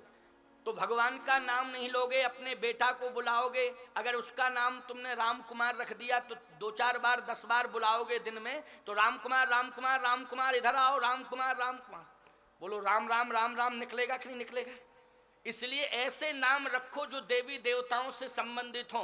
अपनी संतान का ऐसा नाम रखो जो देवी देवताओं से संबंधित हो। आज लोग नाम कैसे रखते हैं जानते हो? ऊटपटांग, गप्पू। अब ये कौन सा नाम है बोलो भाई? और मरते समय कहोगे गप्पू तो सीधे भवसागर में डूब के मर जाओगे। गप्प दे चले जाओगे कि नहीं चले जाओगे? बोलो कौन बचाएगा तुम्हें? इसलिए राम जी के नाम से रघुवंश भूषण श्री राम का नाम हर परिवार में होना चाहिए, हर संतान के साथ जुड़ना चाहिए। दशरथ जी से वशिष्ठ जी ने कहा चिंता मत करो, पुरुषार्थ से परमात्मा नहीं मिलता है, पुरुषार्थ से पुत्र मिल जाता है। लेकिन परमात्मा पुत्र के रूप में मिलेगा, लेकिन अवस्था से नहीं आस्था से मिलेगा। चिंता मत करो, मैं आशीर्वाद देता हूं। धरा हूं धीर हुई है सुत चारी, 4 होंगे। नारद जी बोले एक पुत्र मांगने आए थे, आपने प्रमोशन कर दिया, आपने और 3 बढ़ा दिए, 4 कह दिया। वशिष्ठ जी ने कहा मैंने कुछ नहीं कहा, संत की वाणी भगवंत की वाणी होती है। याद रखना, भगवान ने ही मेरे सामने वचन दिया था। 33 करोड़ देवता थे, स्वयं ब्रह्मा विष्णु महेश थे, मैं भी वहीं पर उपस्थित था। और मैंने अपने कानों से सुना कि भगवान कह रहे थे जन डर पहु मुनि सिद्ध सुरेसा, ओ तुम ही लाग धरि हो नर भेसा, ते दशरथ कौशल्या रूपा, ओ कौशलपुरी प्रगट नर भूपा, तिनके ग्रही अब तरी हो जाई रघुकुल तिलक सुचारौ भाई। रघुकुल तिलक सुचारौ भाई। तो परमात्मा स्वयं कह रहा था हम अकेले नहीं, अपने साथ 3 सहयोगी लाएंगे। तो मेरी वाणी नहीं है, ये ईश्वर की वाणी है, जो भगवान ने वचन दिया था वही मैं कह रहा हूं। तो वशिष्ठ जी से दशरथ जी ने कहा महाराज कैसे आएंगे? कहा अब तुम चिंता मत करो, मैं प्रयास कर रहा हूं, कैसे आएंगे? कहा यज्ञ के माध्यम से रघुवंश में भगवान आएंगे। किसके माध्यम से आएंगे? यज्ञ के माध्यम से। बोलो भगवान को इस धरती पर उतारने वाला कौन है? यज्ञ है कि नहीं है? यज्ञ कि नहीं? और रघुवंश में यज्ञ हुआ प्यारे, और उस यज्ञ की ये फलश्रुति हुई। आप ध्यान से सुनना कि यज्ञ जैसे ही वशिष्ठ जी ने प्रारंभ किया, और आज हम देख रहे हैं अति रुद्र महायज्ञ हो रहा है कि नहीं हो रहा है? हो रहा है कि नहीं हो रहा है? ये रघुवंशियों की परंपरा ही रही यज्ञ करने की। और मैं आपसे कहना चाहता हूं पहले इक्ष्वाकु वंश था। रघुवंश पहले क्या था? इक्ष्वाकु वंश था। लेकिन रघु महाराज रघु ने जब यज्ञ किया तो यज्ञ का इतना बड़ा प्रभाव पड़ा कि वो इक्ष्वाकु वंश ना होकर रघुवंश हो गया। आप कहोगे महाराज वो कौन सा यज्ञ किया था? रघुवंश में महाराज रघु ने, जो रघु ने यज्ञ किया था वो विश्वजीत यज्ञ किया था। उसका नाम क्या था? विश्वजीत यज्ञ। और विश्वजीत यज्ञ इतना प्रभावशाली यज्ञ हुआ कि महाराज दिलीप ने भी यज्ञ किया, महाराज हरिश्चंद्र ने भी यज्ञ किया, महाराज इक्ष्वाकु ने यज्ञ किए, बहुत बड़े बड़े यज्ञ हुए हैं। लेकिन जैसे ही महाराज रघु का जन्म हुआ और रघु ने जो विश्वजीत यज्ञ किया, उस विश्वजीत यज्ञ में सारे विश्व को जीत लिया। और जितने भी यज्ञ पहले हुए थे वो सब छोटे पड़ गए, और महाराज रघु का विश्वजीत यज्ञ श्रेष्ठ यज्ञ माना गया। और याद रखना फिर इक्ष्वाकु वंश ना होकर रघुवंश चल गया। उस यज्ञ में महाराज रघु ने सब कुछ दान कर दिया था, सब कुछ लुटा दिया था। एक मिट्टी का पात्र केवल महाराज रघु के पास बचा था उस विश्वजीत यज्ञ में। और आज भी वंश यदि माना जाता है तो दिलीप के नाम से नहीं माना जाता है, हरिश्चंद्र के नाम से नहीं जाना जाता है, महाराज अज के नाम से नहीं जाना जाता है, महाराज दशरथ के नाम से भी नहीं जाना जाता है। अगर जाना जाता है तो महाराज रघु के नाम से जाना जाता है। इसलिए इस वंश का नाम ही हो गया रघुवंश। ऐसे ऐसे दानवीर हुए हैं प्यारे, महाराज रघु जैसे जिनकी परंपरा वंश की परंपरा चल गई। दानवीरों का वंश है ये रघुवंश। इसलिए आज मैं इस बात को डंके की चोट पर कह देना चाहता हूं, कान खोल करके सभी सभा में बैठे हुए हैं। जैसे विश्वजीत यज्ञ महाराज रघु ने किया था तो रघुवंश रघु के नाम से चल गया, ऐसा ही आज 1111 कुंडात्मक यज्ञ, 1111 कुंडात्मक अति रुद्र महायज्ञ आज हमारे महामंडलेश्वर स्वामी कनक बिहारी दास जी महाराज ने कराया। इसलिए ये भी विश्वजीत यज्ञ से कम यज्ञ नहीं है, इसलिए उनका नाम हो गया रघुवंश भूषण स्वामी कनक बिहारी दास जी महाराज। रघुवंश भूषण हो गए ये आज से रघुवंश भूषण हो गए हैं प्यारे, ये अति विशाल यज्ञ करके ये फलश्रुति। और मैं एक बात कहना चाहता हूं, महाराज हरिश्चंद्र का सत्य और महाराज दिलीप की गौ भक्ति और महाराज श्री रघु का विश्वजीत यज्ञ, सावधान, गौ भक्ति, सत्य, ये सब महाराज रघु के साथ जुड़ गया, क्योंकि इनकी तपस्या के परिणाम स्वरूप रघु का जन्म हुआ। लेकिन रघु ने जब विश्वजीत यज्ञ किया तो उस विश्वजीत यज्ञ की परिणति ये हुई कि उस वंश में निर्गुण निराकार ब्रह्म आज सगुण साकार बन करके जन्म लेने जा रहा है। आगे चल करके इसी यज्ञ की भूमि पर, ये रघुवंश की भूमि है, इस भूमि पर ही मेरा विश्वास है कि जैसे विश्वजीत यज्ञ के माध्यम से महाराज रघु का रघुवंश चला था, उसमें श्री राम का अवतार हुआ था, इसी यज्ञ के प्रभाव से रघुवंश में इसी भूमि पर आगे भगवान का अवतार होगा, निश्चित रूप से भगवान का अवतार होगा, ऐसा मेरा विश्वास बोल रहा है प्यारे। और संत का विश्वास सत्य के साथ जुड़ा होता है, उसमें कहीं कोई असत्य का समावेश नहीं होता है। संत के विश्वास में सत्य का वास होता है। इसलिए मेरा हृदय कह रहा है प्यारे, ये सौभाग्य तुम्हें मिला है, इसलिए तन से, मन से, धन से एड़ी चोटी का पसीना एक कर दो और इस यज्ञ को सफल बना दो। ये विश्वजीत यज्ञ, अतिरुद्र महायज्ञ इतिहास बनने जा रहा है प्यारे। और ये भूमि ऐतिहासिक भूमि बनने जा रही है। ये स्वामी कनक बिहारी दास जी महाराज की तपस्या काम कर गई है। इसलिए आज मैं बार बार कहूंगा, आइए अब भगवान आने वाले हैं, चूंकि यज्ञ हो रहा है। अब यज्ञ कैसे, दशरथ जी से कहा आप जाइए, अब ये मेरी जिम्मेदारी है, मैं यज्ञ करूंगा। और यज्ञ हुआ। यज्ञ कैसे हुआ? भगति सहित मुनि श्रृंगी सही। अब राम जी का जन्म होने वाला है, 15 मिनट बाद राम जी का जन्म होगा। कितने मिनट बाद? 15-20 मिनट बाद। इसके बाद जन्म के बाद राम जी की आरती 6 बजे तक पूरा कार्यक्रम चलेगा। श्रृंगी ऋषि वशिष्ठ बुलावा, पुत्र काम शुभ जग करावा। भगति सहित मुनि आहुति दीने, और प्रगटे अग्नि चरु कर लीने। जैसे ही यज्ञ प्रारंभ हुआ और अग्निदेव हवि लेकर के प्रकट हो गए। अब समझ लो, देखो यज्ञ की फलश्रुति सामने आ गई कि नहीं आ गई? बोलो जल्दी। यज्ञ की फलश्रुति सामने आई, क्योंकि अग्निदेव प्रसाद लेके प्रकट हो गए। अब जैसे ही अग्निदेव प्रसाद लेके प्रकट हुए तो उस प्रसाद में थी खीर। क्यों भाई? प्रसाद में क्या थी? खीर थी। क्यों? लड्डू भी आ सकते थे, मालपुआ भी आ सकते थे। क्यों भाई? प्रसाद में तो ये जरूरी है कि खीर ही आवे? अरे लड्डू आ जावे, मालपुआ आ जावे, कलाकंद आ जावे, मोती कंद आ जावे। क्यों भाई? है नहीं? परंतु खीर आई। खीर क्यों आई? खीर का निर्माण, खीर की विधि को हम बता रहे हैं, बस इसको सुन लो।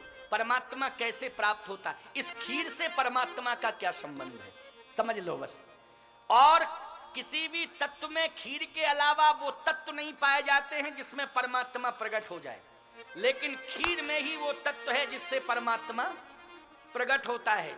अब बड़ा ध्यान से सुनना। हाँ, अगर तुम इधर उधर कान किए तो गड़बड़ हो जाएगा। सावधानी हटी और दुर्घटना घटी, इसलिए सावधानी से सुनना। बहुत बढ़िया बात मैं आपको बता रहा हूं, बड़ी सुंदर बात बता रहा हूं। अब सुनो।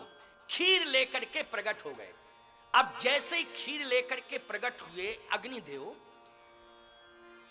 कहे जो वशिष्ठ कछु हृदय विचारा, सकल काज भासिद्ध तुम्हारा। हे दशरथ, ये तुम्हारे पुरुषार्थ से नहीं बल्कि गुरुदेव की कृपा से तुम्हें ये सुंदर सुअवसर मिलने जा रहा है। किससे मिलने जा रहा है सुंदर सुअवसर? कि आज निर्गुण निराकार ब्रह्म सगुण साकार बनकर के पुत्र के रूप में प्राप्त होने जा रहा है। ये संत की कृपा, ये सदगुरु की कृपा। इसलिए जो वशिष्ठ कछु हृदय विचारा, सकल काज भासिद्ध तुम्हारा। यह हरि बात देहु नृप जाई, और जथा जोग जहि भाग बनाई। ये प्रसाद बांट दो। तो दशरथ जी ने कहा ये तो है खीर, ये तो खीर है। अग्निदेव ने कहा खीर तुम्हें दिखाई दे रही है, लेकिन इसमें 3 तत्व समाहित हैं। अब आप जानते हो खीर में चावल की प्रधानता होती है। क्यों होती है ना? खीर में किसकी प्रधानता होती है? चावल की। और चावल का सहयोग करता है दूध। बोलो, करता है दूध कि नहीं? ये चावल क्या है? चावल धान से पैदा होता है, और धान मेहनत से पैदा होती है। बोलो, तो चावल के साथ कर्म जुड़ा हुआ है कि नहीं जुड़ा है? जुड़ गया ना कर्म। तो चावल किसका प्रतीक है? कर्म का प्रतीक है चावल। अब व्याख्या बहुत अच्छी है, क्योंकि भगवान आने वाले हैं। कैसे भगवान आते हैं उसकी पुष्टि मैं कर रहा हूं। हाँ, बिल्कुल कान लगाए रहना और निगाहें मेरी तरफ रखना, मुझे देखते ही रहना और कान को लगाए रहना। कान में रुई मत लगा लेना, हाँ, कान को खुला रखना बिल्कुल, है ना, जिससे एक एक बात जिंदगी भर याद रहे हमारी। क्योंकि मैं बड़ी सरल भाषा में समझाता हूँ कि नहीं, और इससे ज्यादा सरल मैं कर नहीं सकता हूँ। एक सज्जन बोले, महाराज आप इससे ज्यादा सरल कर देंगे तो क्या होगा? हमने कहा तुम सुन के जाओगे घर, हम जाएंगे अस्पताल सीधे। इससे ज्यादा सरल हमारे दिमाग पर अटैक नहीं हो जाएगा? क्यों भाई, कितना सरल से सरल करें? आखिर सरल करने की भी तो एक क्षमता होती है ना, सरल करने की भी एक क्षमता होती है। तो आइए मैं सरल से सरल करके आपको समझा रहा हूं। चावल की प्रधानता होती है खीर में। चावल धान से बनता है और धान खेत में बोया जाता है, लेकिन बोने के साथ साथ परिश्रम का समावेश होता है कि नहीं होता है? इसका मतलब है कर्म से चावल पैदा हुआ। अच्छा भाई, चावल का सहयोग अगर दूध ना करे तो खीर नहीं बन सकती। बन सकती क्या? नहीं बन सकती। तो दूध उसमें डलेगा तभी खीर बनेगी। तो चावल है कर्म और दूध क्या है? दूध है विवेक। दूध कैसे विवेक है? आप कहोगे महाराज दूध कैसे विवेक? अच्छा, दूध पीने वाले बुद्धिमान होते हैं कि नहीं होते हैं? जल्दी बोलो, दूध पीने वाले बुद्धिमान होते हैं। आपने भी कहा बुद्धिमान, लेकिन गाय का दूध पीने वाले बुद्धिमान होते, भैंस का नहीं। इस बात को सुन लो। हाँ, क्योंकि राम जी आने वाले हैं, श्री राम जी का जन्म होने वाला है, इसलिए मैं स्पष्टीकरण दे रहा हूं, भैंस के दूध से नहीं। आप कहोगे महाराज जी आपने तो ये वैसे ही कह दी। वैसे नहीं कहता हूं, आप परीक्षण कर लेना। किसान हो, हर गांव में गाय और भैंस दोनों देखने को मिलेगी कि नहीं मिलेगी? बोलो, हर गांव में। अगर हर घर में नहीं तो हर गांव में मिलेगी कि नहीं मिलेगी? गाय भी मिलेगी और भैंस भी मिलेगी। आपने देखा होगा जब गौ माता अपने बछड़े को जन्म देती हैं तो बछड़ा जैसे ही धरती पर आता है और बछड़ा धरती पर आया, गाय माता ने तुरंत जीभ लगाई और गाय के बछड़े का मुंह जैसे ही दूध से लगा और दूध का स्पर्श मुंह में हुआ तो उछलने लगता कि नहीं उछलने लगता बछड़ा? बोलो, एकदम छलांग लगाने लगता कि नहीं? बोलो, किस में ताकत है ये? जल्दी बोलो, दूध में ताकत है कि नहीं? अच्छा, वो भैंस का पड़ा, उसको क्या कहते हैं? पड़ा कहते होंगे। क्यों? पड़वा की पड़ा? चलो कुछ भी कह लो, पड़वा कह लो, पड़ा कह लो, कुछ भी कह लो। हाँ भाई, ये मालवांचल है, हमारी तुम्हारी भाषा लगभग मिलती जुलती है, ऐसी कोई बात नहीं है। क्यों भाई, मिलती जुलती है कि नहीं? तारतम्य बैठा है कि नहीं? सही। पड़ा जैसे ही पैदा हुआ, अब वो पड़ा। क्यों? पड़ा कि नहीं पड़ा? अब उसे उठाओ लेकिन फिर भी पड़ा। पड़ा का पड़ा वही है पड़ा। दूध भी पिला दो फिर भी पड़ा, दूध भी पिला दो फिर भी पड़ा। इसका मतलब है ना पड़े में ताकत है ना भैंस के दूध में ताकत है। अगर भैंस के दूध में ताकत होती तो पड़ा कम से कम छलांग लगाता, लेकिन वो हफ्तों पड़ा ही रहता। लेकिन गाय का दूध, गौ मां का दूध जैसे ही जरा सा बच्चे के मुंह में, बछड़े के मुंह में पहुंचता है, बोलो बछड़ा छलांग लगाने लगता है कि नहीं?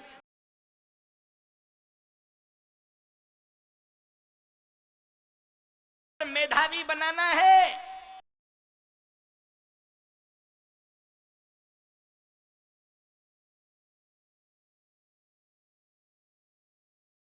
पिलाइए अपने बच्चों को।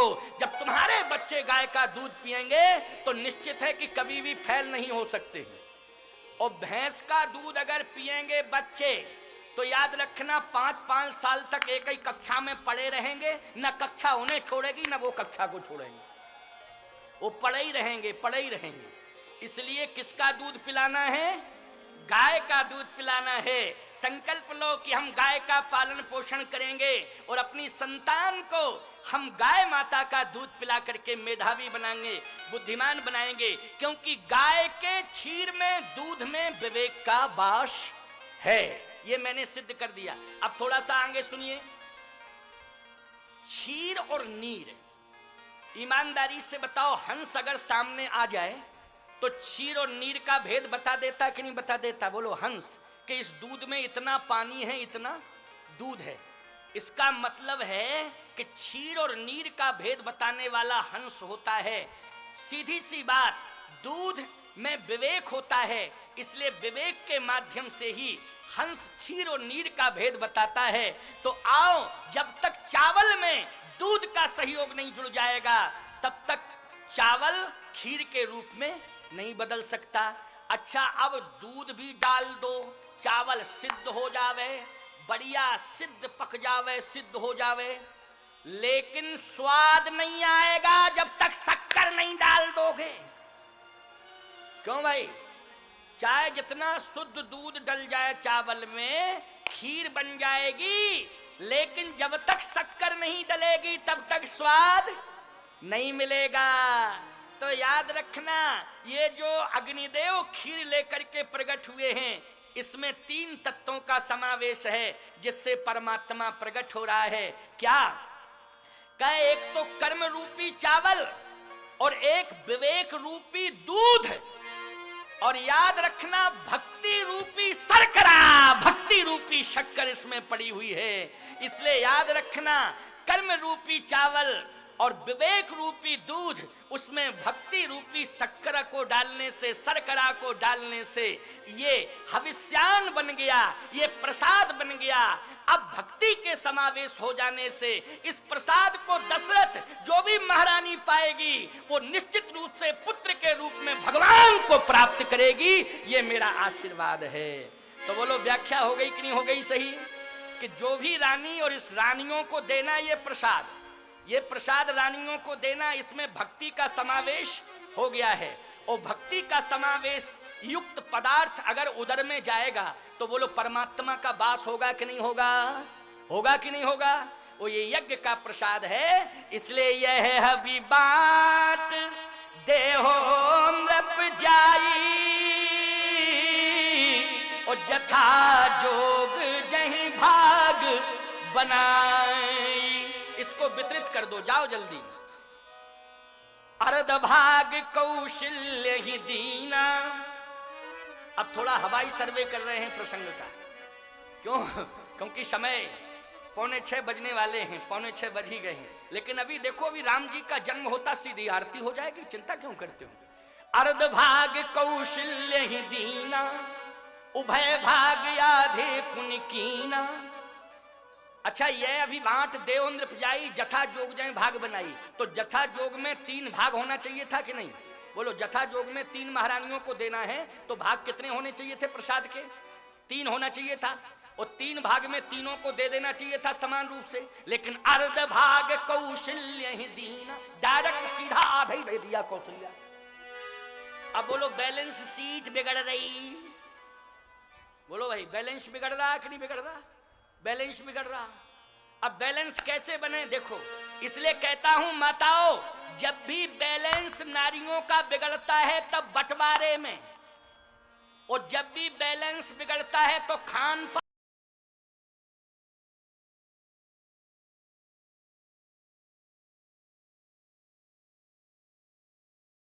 रूखी रोटी खावे नहीं, ऐसा नहीं होगा। हमारा अधिकार अलग करो, हमारा हिस्सा अलग करो। लेकिन देखो माताओं, खाने पीने पर संतुलन मत बिगाड़ना। ये रघुवंश की महारानी कौशल्या, रघुवंश की महारानी केकई और रघुवंश की महारानी सुमित्रा, ये तीनों कैसे संतुलन बना रही हैं? उसी संतुलन सामंजस्य के प्रभाव से भगवान आज पुत्र बन के आ रहा है, और भगवान आने ही वाला है पुत्र बन करके, चिंता मत करो। बोले, अर्ध भाग कौशल्य ही दीना, उभय भाग आधे पुण्य कीना। के कह सो नृप देव, रहो सुभय भाग पुण्य भय। अब आधे में से आधा दे दिया केकई को, लेकिन सुमित्रा कुछ नहीं बोली, गंभीर मुद्रा में खड़ी रही। प्यारे, अब गंभीर मुद्रा में खड़ी रही। धीरज का फल बड़ा मीठा होता है। सबको तो एक एक हिस्सा मिला, लेकिन 2 डबल हिस्से मिले। किसको? सुमित्रा को। कैसे? बोले कौशल्या और कैकेयी दोनों ने प्रभावित होकर के सुमित्रा को संतुष्ट किया और अपने में से भाग कौशल्या ने निकाला, कैकेयी ने अपने में से निकाला और जो सुमित्रा के नाम का भाग था वो सुरक्षित रहा और सुमित्रा के नाम के भाग में से कैकेयी ने भी अपना भाग डाल दिया, कौशल्या ने भी अपना भाग डाल दिया। बोलो सबसे ज्यादा किसको मिला प्रसाद? कौशल्या के कई हाथ धरे और दीन सुमित्र ही मन प्रसन्न करे। बोलो नाराजगी में दिया कि प्रसन्नता में दिया?